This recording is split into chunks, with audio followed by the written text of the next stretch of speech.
Audio Jungle.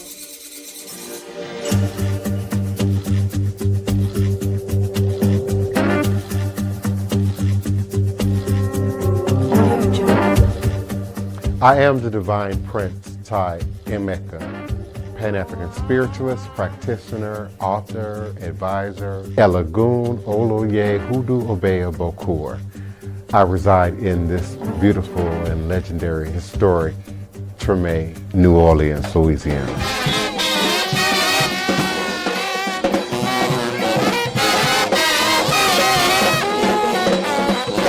So join me as I share food, music, culture, tradition, the rhythms, and the flavor of New Orleans voodoo. Respect the voodoo. Greetings, greetings, peace and blessings, joy and prosperity, honor and respect, honor and respect, honor and respect. Welcome to another edition of Revolutionary Voodoo, New Orleans Voodoo Secrets and Recipes, joined by my host, the beloved Queen Mother, Sister Toni Martinez. And we invite you to come on in and join us and join into the conversation as we continue our ongoing theme, Voodoos and Hoodoos, and what truly is voodoo and the origins of voodoo. Greetings, beloved. How you doing this evening? Greetings, beloved. Greetings, everyone. I'm doing well. And how about yourself? All is truly and indeed a blessing. The clock doesn't stop and the schedule keeps moving forward and things have to get done. But all is truly a blessing.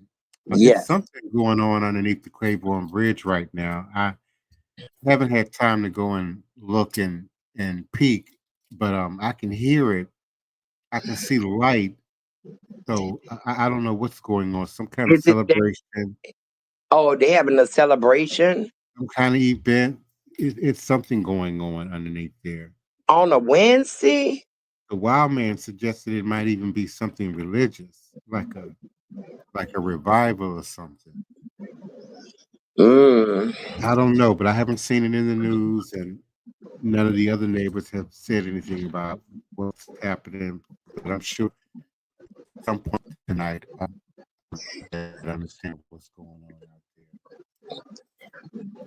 I don't know what that is either. Only thing I know about under the overpass is where they found the deceased body this morning when they went to clear up the trash and found the Yes, deceased gentleman. and we had to use the word trash loosely. Yeah, because it was tires and just a whole lot of other stuff under there. They were not expecting to find a deceased body under there. Yeah, it was described in the media as an illegal dumping ground. Yes. And for those who are not, familiar with Orleans Parish in the city of New Orleans, we've had an ongoing, I'll call it a challenge with encampment, homelessness, and other activities going on underneath this bridge. And there have been moments and opportunities where they've wanted to clean it up, threatened to clean it up, actually fought the state and the courts to try and sort of dismantle the encampment that goes on underneath certain segments of this bridge. The most recent, I think, would have been the Super Bowl. Yeah, they cleaned it up for the Mardi Gras. For They Mardi always do Gras, it for Mardi Gras and Super Bowl. Well, they did it starting back when that girl had a big concert here, and they maintained it in an orderly fashion past Mardi Gras, but I don't think this area was where the tourists would have been venturing to see someone camp there, because they clearly would have cleaned out that illegal dumping ground if it would have been. Oh yeah. Oh yeah. But it's I'm gonna leave it there. Yeah, Yeah. we are now having to work within a 30-minute time constraint, and we can go so many different directions in terms of addressing that. And I pray that the politicians that I do know and who know me and might be listening, get busy. Something's happening, and we need to figure out what that is.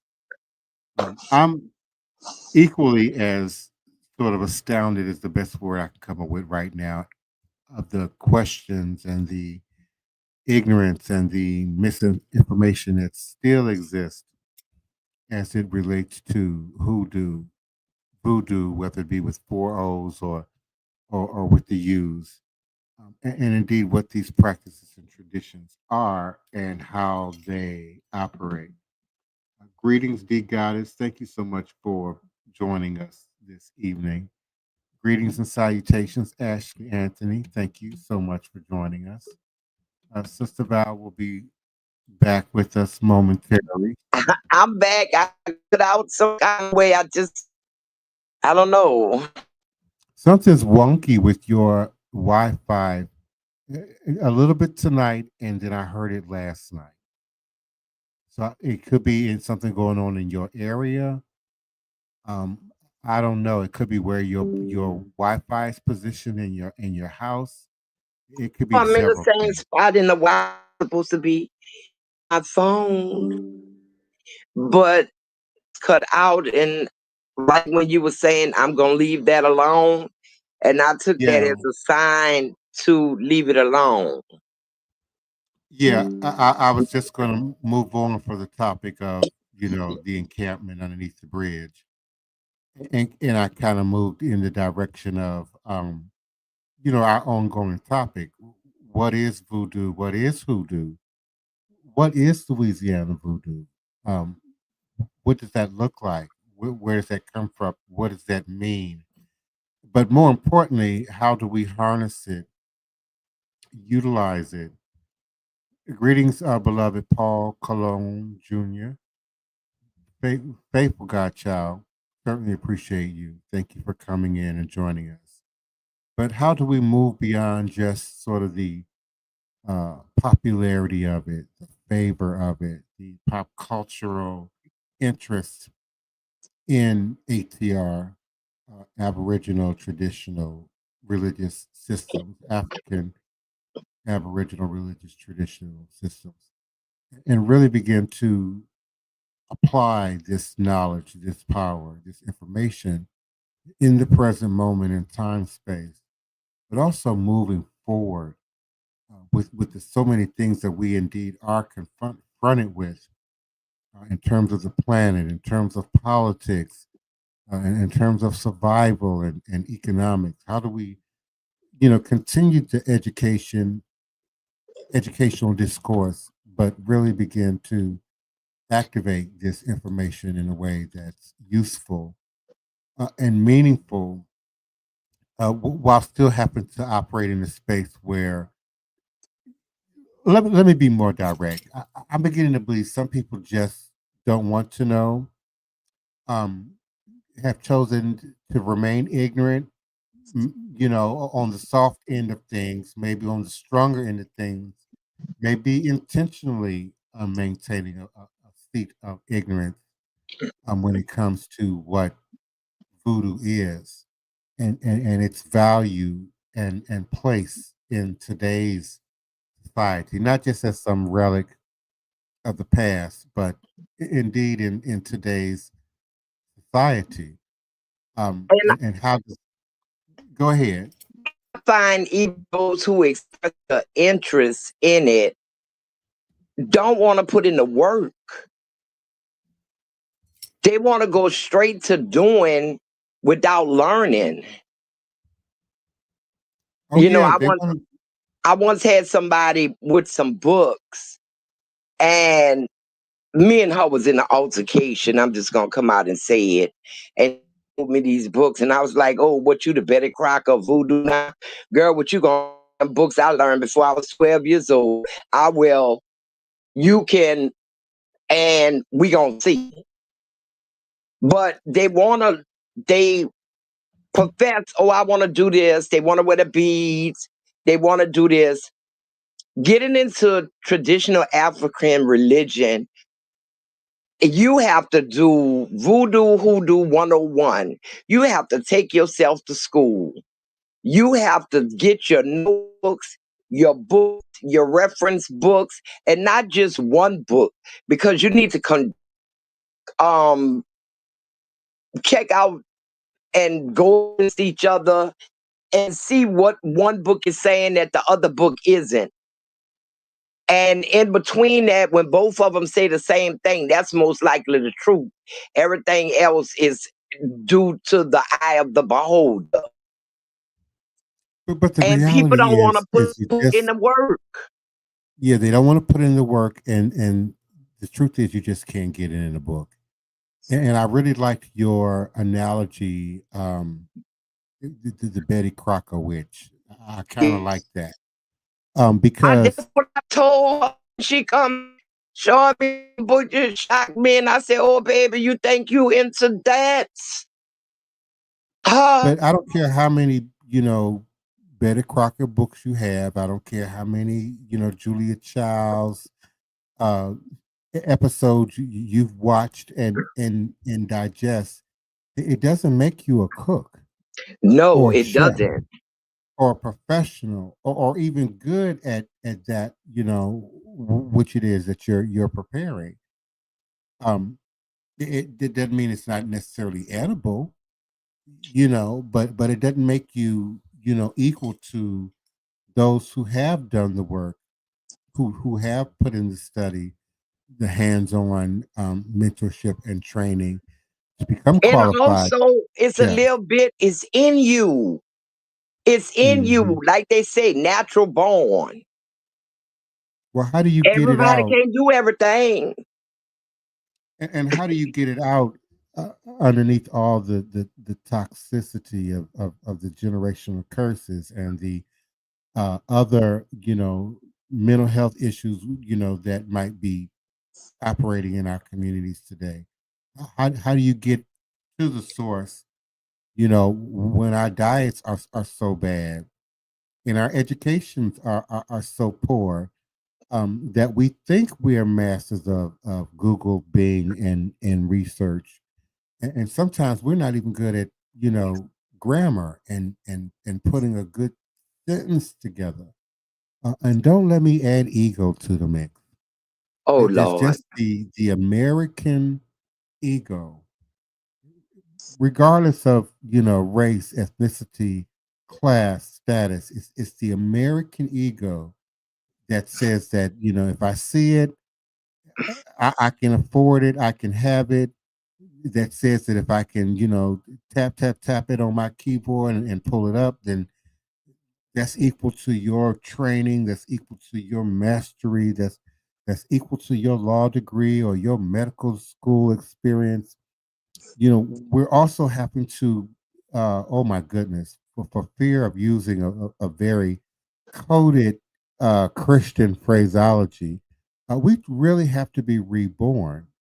We really have to be renewed of our mind, our consciousness, how we view God, how we view ourselves, how we view the world. And so, without that, in a serious dedication to doing that work and the shadow work attached to that, um, the average person just doesn't have the skills to be self-taught, and then step into a lifestyle, a ethno-cultural practice and tradition and lifestyle, and to do so in isolation and expect to find that balance. Just the Yeah. isolation alone is a whole nother issue that has now become psychological, emotional, biological, genetic, in all its ways that it affects us individually living in the West, but also, collectively, culturally, living in the West. The me, myself, and I attitude just doesn't work in authentic spirituality and religious practice. No. I'm looking out for me and mine just doesn't work in the authentic demonstration of a thing. And for you naturalists out there listening, it's no easier than trying to separate ourselves from nature itself, which man has attempted to do now for some few thousands of years. Let's try to subvert its authority over nature.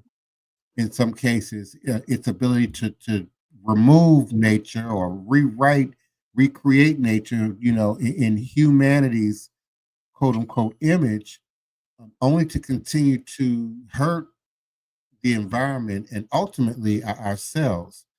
So, we talked a little bit about this last night. It is so much more, in my opinion, than just, um, think tanks on ATR and Voodoo and Hoodoo and Conjure and how to work spells and how to get sort of uh, spontaneous gratification, instantaneous Yeah, that gratification. seems what a lot of people want to go to. They want to go straight to working spells. And I'm You so got to put grateful in to the see work. so many of my initiates and my godchildren in the room tonight, because they're putting in the work. Uh, some of them are learning more than one language.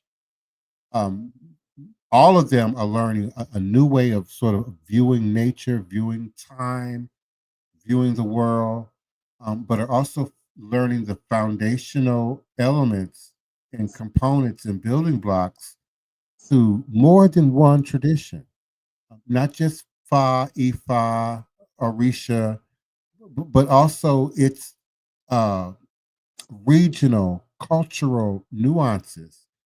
We know that Ifa does not look the same from ethnic group to ethnic group or village to village in Nigeria, and certainly it doesn't look the same from country to country, region to region in the New World. And then you add voodoo to the mix. Louisiana, Mississippi Delta voodoo, but also Even in Haitian. Louisiana, in the parishes, it's not the same.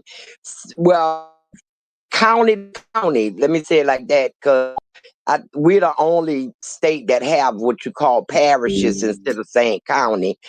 County to county, the further north you go in Louisiana, the practices are a little bit different. Mhm, regionally They have different. different elements Mhm. And the that same can they be use. said for voodoo. Yeah. Louisiana voodoo, Mississippi Delta voodoo. They are indeed African diasporic religions that existed in Louisiana and the broader Mississippi River Valley through the 18th to the 20th centuries.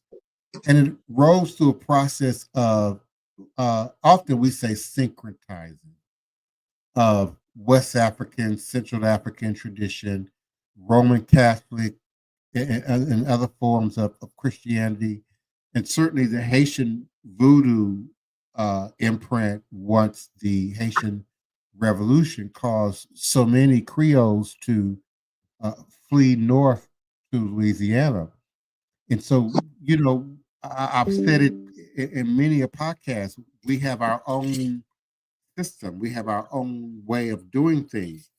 And the notion that it's somehow a bastardization or um, a fraudulent attempt to copy something or to mimic something just goes against documented receipts about how voodoo made its way into our ancestral memory and continues to stand up in our ancestral memory. And that same sort of treatment is given to hoodoo, which is often treated as if it's a bastardized voodoo with four O's, and voodoo is a bastardized voodoo, uh, spelled the French way or the Creole way, with the U, and it negates the factual archaeological receipts that support the very real West African, Central African elements that exist in both of these traditions, Voodoo with four O's and Hoodoo. And so we see, the Bambara and the footprint of the Bambara people and the footprint of the Congo and the Congo ethnic groups and regions. Words like Gree, for example, are actually come from West African rooted words and linguistic foundational words from other systems like Islam. We say Alafia, but Alafia has a distinct Arabic rooted a foundation to it that is often, not discussed in the diaspora when we're tossing around a good Asé and a good, Alafia. We see footprints of Cameroon, Angola, Central African Republic in both Hoodoo and Voodoo with four O's. And so, certainly we continue to honor and acknowledge Haitian Voodoo for its organization and its ability to honor a diversity of ethnic groups and traditions in what we in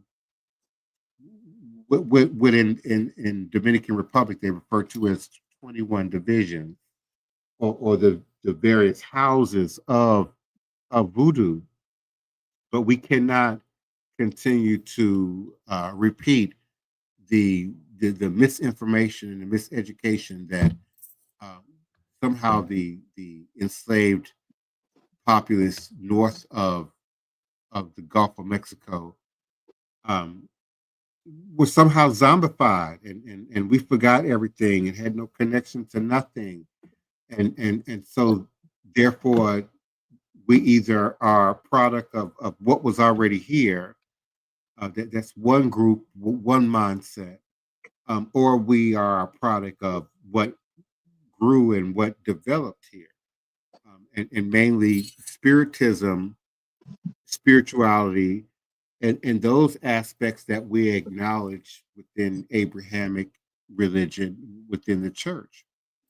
So, for us, who live this and breathe this and operate in it every day, certainly for me, it can sound like a resounding oath. It could sound like, I'm speaking into a vacuum and I'm getting an echo back of too much of my own voice. And I think, oh, well, I've covered this, since Hurricane Katrina. We've talked about, the roots of this, many times over. And I struggle sometimes to look for, more innovative topics, more in the moment subject matter. But every day, whether it's through email or through social media, and the discourse that often takes place there, and the demonstration that often takes place there, we're finding that people are still just really woefully ignorant, and are in many ways choosing to remain woefully ignorant about these practices, these traditions, truly Yes, what they they are. choosing to be, I believe, because a lot of people still view it with a stigma, and that stigma is keeping them silent. So is it still about what other people think? Yes, very much. Back to what they think about me and somewhat ego. You bruise people ego to think people are saying something negative about them. And even though there is a resurgence to traditional religion, it's still a lot of taboo.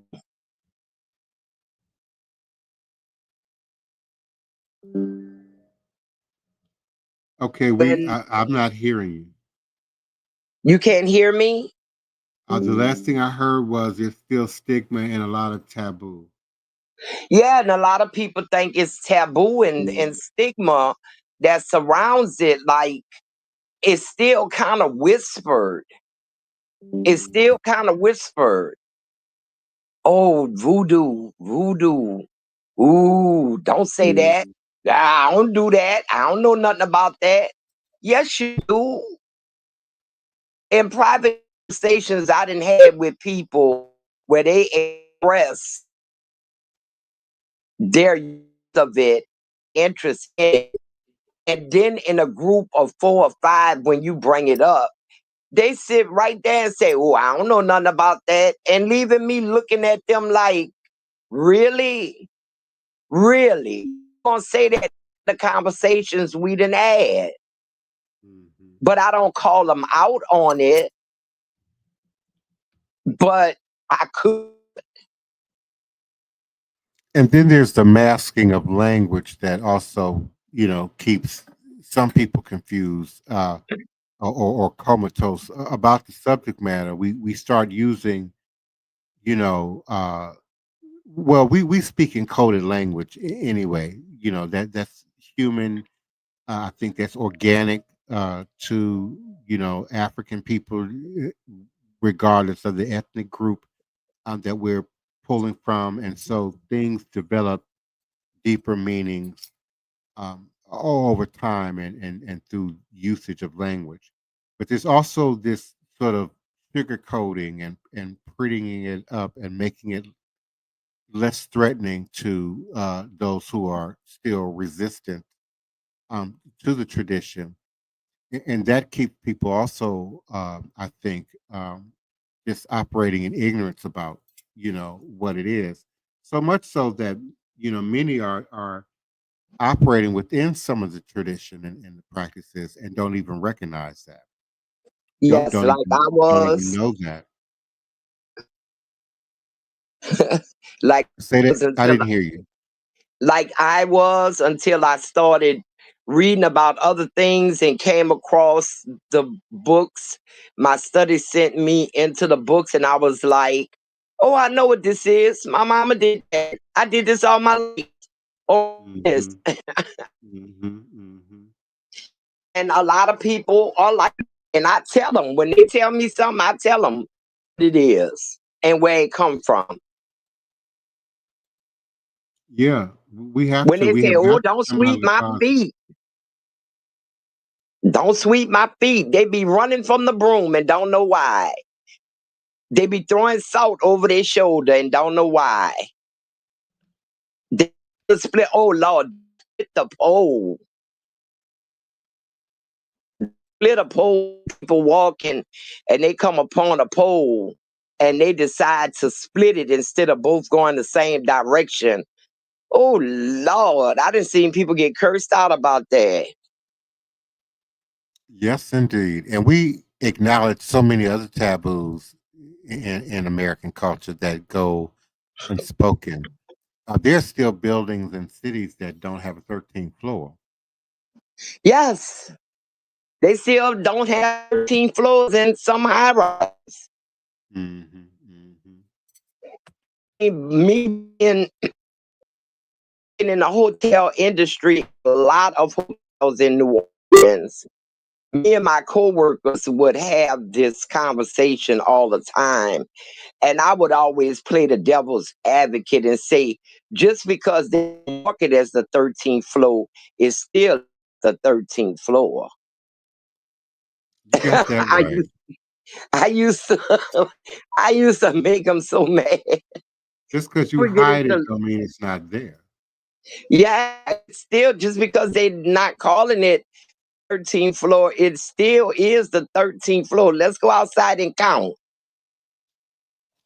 Yes, indeed. And who knows? Who's to say it's not creating, an alternative reality gap somewhere by also doing that, you know, in another dimensional space.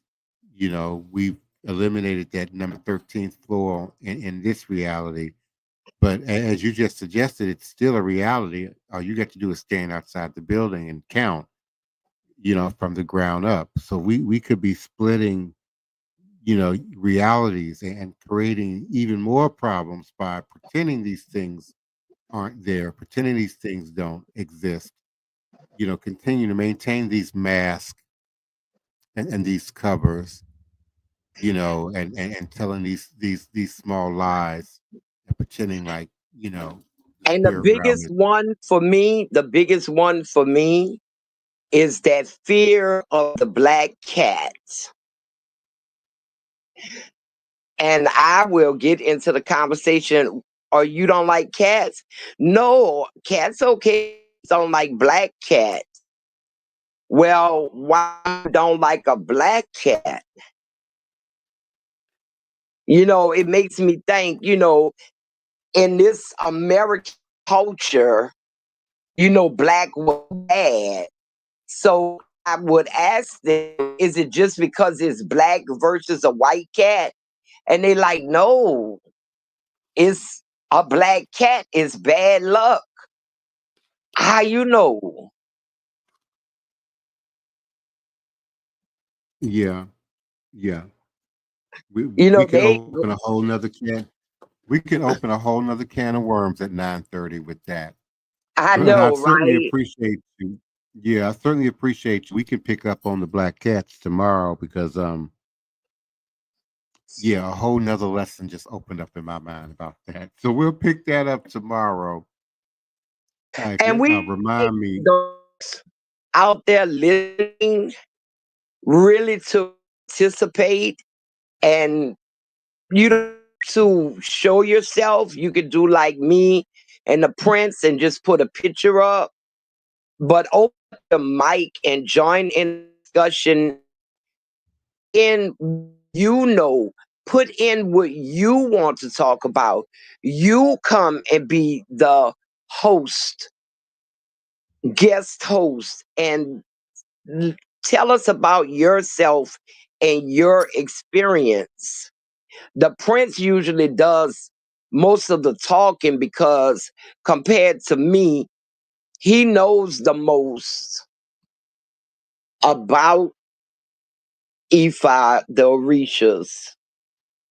I have my experience from the people and dealing with their fears and growing up in this city surrounded by it, and no one wants to talk about it in a whisper. So love to and encourage you to be a part of the show. That's part of the learning process also. Think about what you would like to hear yours tell us about, and let us know. We want to hear from you. Thank you, Sister Toni, and we certainly look forward to meeting you here 9 p.m. Central Standard Time tomorrow night for another edition of Revolutionary Hoodoo, New Orleans Voodoo Secrets and Recipes, powered by NONVD, New Orleans National Voodoo Day, New Orleans National Voodoo Day 2026. So please look for coming updates to our website and coming updates about our coming National New Orleans Voodoo Day, third annual National New Orleans Voodoo Day. Remembering that all is truly and indeed a blessing if you can just see beyond the veils, for it is all just an illusion and a test of one of the greatest divine mysteries of this life cycle. And no matter what you do, respect the voodoo. Good night all. Odabo. Good night. See you tomorrow.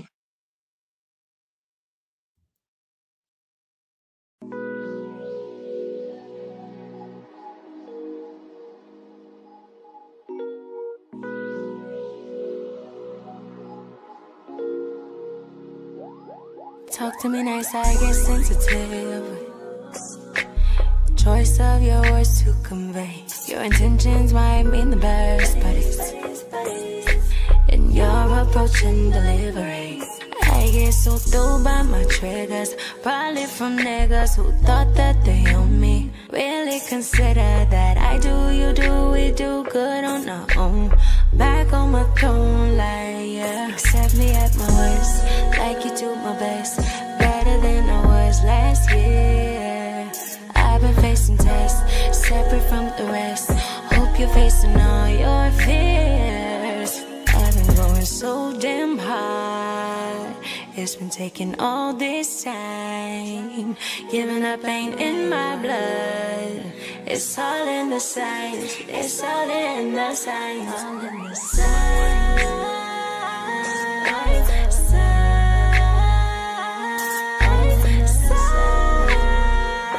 It's all in the signs. It's all in the signs.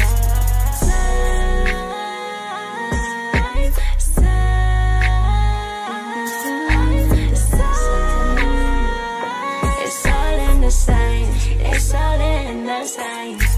I'm so nice, everybody's safe. Eyes on the clock of my demise. Don't you fall into the quicksand. It's better on the cement.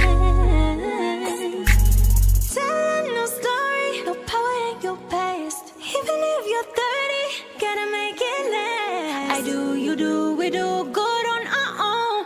Back on my throne, like yeah. Accept me at my worst, like you do my best. Better than I was last year. I've been facing tests, separate from the rest. Hope you're facing all your fears. I've been going so damn hard. It's been taking all this time. Giving up ain't in my blood. It's all in the signs. It's all in the signs. All in the signs.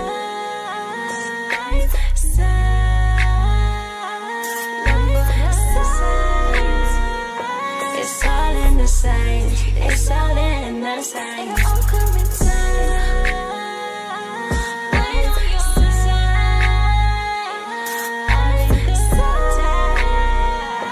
It's all in the signs. It's all in the signs.